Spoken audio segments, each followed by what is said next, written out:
Hello, I appreciate the opportunity to speak with you today, and I regret that commitments on the campaign trail prevent me from joining you in person.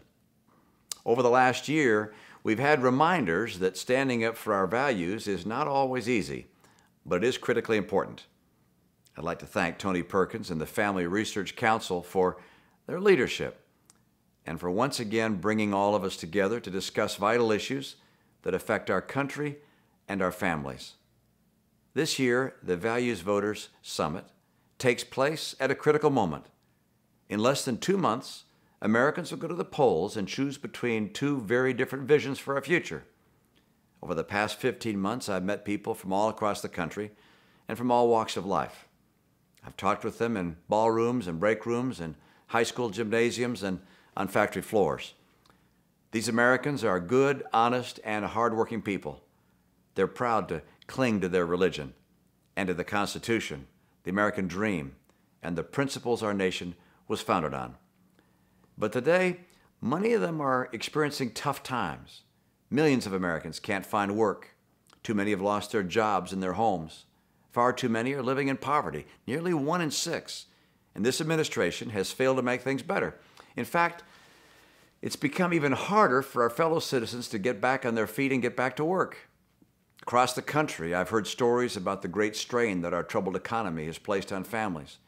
Moms and dads sit at the kitchen table each night trying to figure out how to pay a growing stack of bills. They're working harder than ever just to break even. They feel like they're standing still. They're tired of being tired. This is not the best America can do. It's just the best the Obama administration can do. We can turn things around, and we can start this November by making a big change at the top.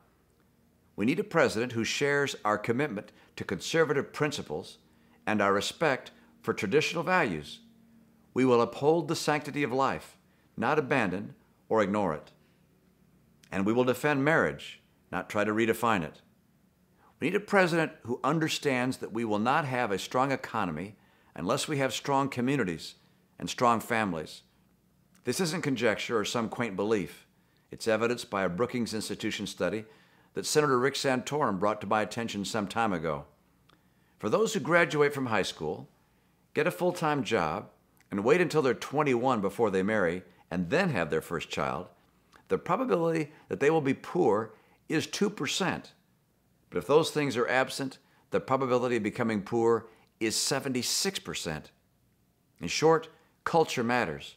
And as president, I'll protect our culture and preserve the values of hard work, personal responsibility, family, and faith. Above all, we must preserve the American spirit of one nation under God.